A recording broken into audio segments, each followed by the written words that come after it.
La parola Rovigo si collega storicamente e linguisticamente a un nome di persona, o meglio anche di una famiglia. Comunque sembra dal germanico Rodinus, Robinus. Però poi gli umanisti soprattutto, che avevano la passione così elevata per la cultura, da voler distorcere, alterare anche la realtà, ma nella bellezza, contrariamente a quello che si fa al giorno d'oggi, diedero nobiltà magica a questa parola.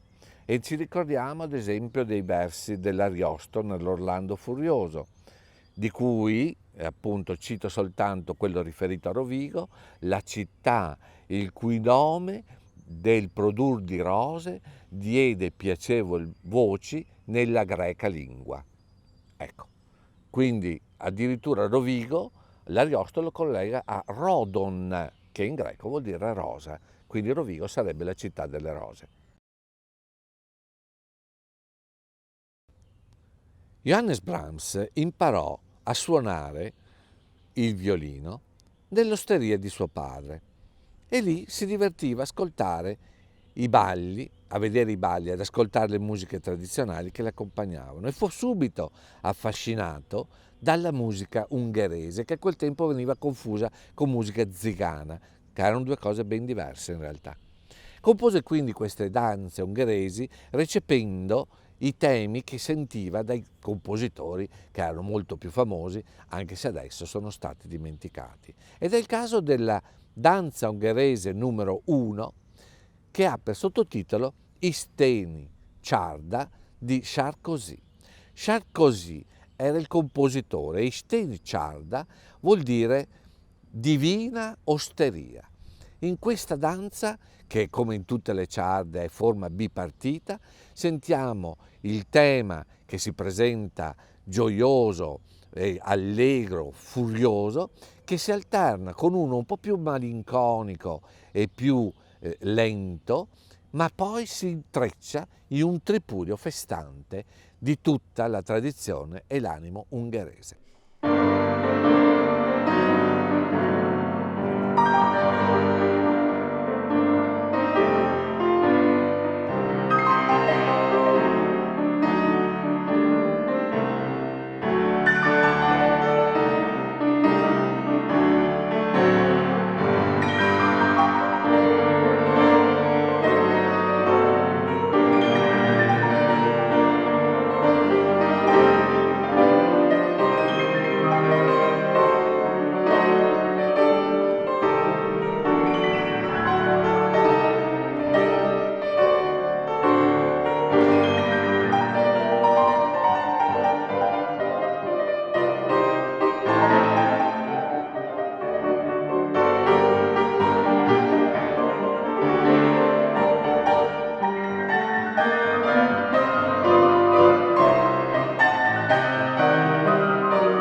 La danza ungherese numero 4 ha per sottotitolo Kalokshai Emelek, ossia un memoria, Kalokshai, di Emelek, praticamente un altro compositore anonimo, che praticamente non abbiamo più tracce di questo, che compose queste ciarde nelle forme bipartite ormai note, A per il primo tema, più B il tema malinconico, che poi il B malinconico si intreccia con l'A, il più furioso, il più focoso e rutilante.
Anche la danza ungherese numero 5 è una reminiscenza di Emlek e si basa appunto sulla forma bipartita ed è certamente divenuta talmente famosa che non ha bisogno di presentazione, la saprete riconoscere immediatamente.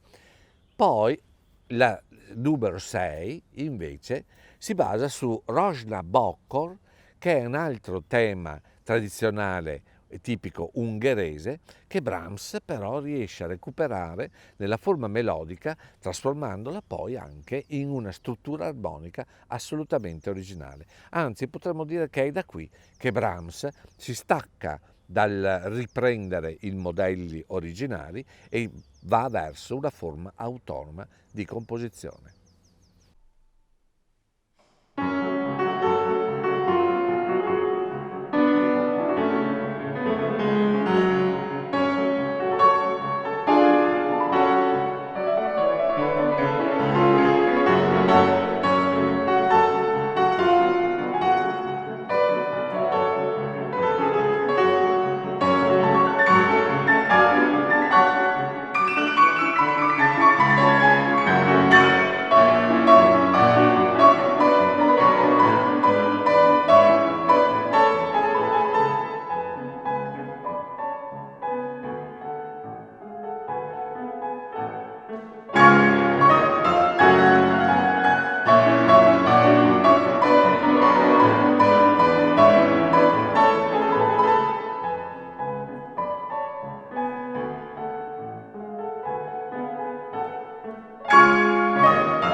Antonín Dvořák, compositore ceco nato nel 1841, si avvicinò anch'egli alla musica attraverso la tradizione familiare, non perché il padre fosse un musicista professionista, ma era anch'egli un musicista dilettante.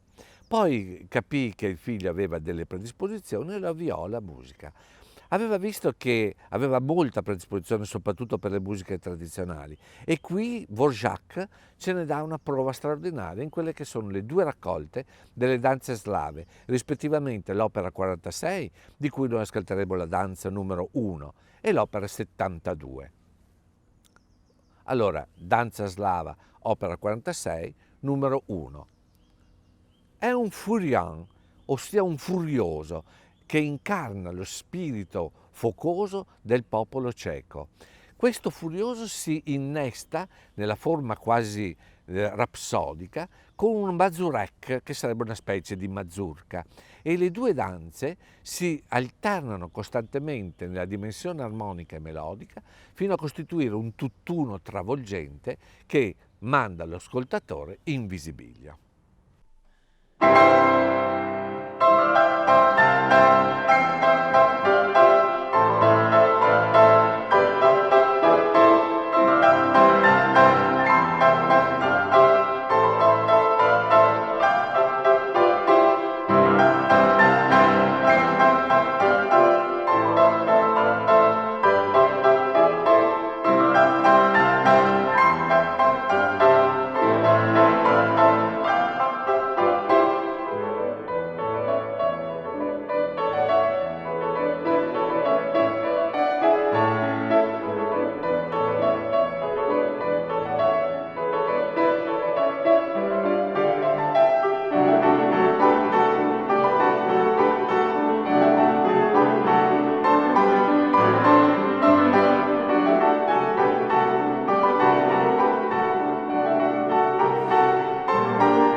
Questa danza ha per sottotitolo Starodavni, ossia antico, perché riprende un'antica melodia e Dvorak ce la ripresenta nella forma malinconica di un tessuto che si sente provenire da lontano nel substrato armonico e che giunge a noi come una voce del passato che in forma suadente e struggente ci evoca le glorie d'un tempo e di un popolo che furono.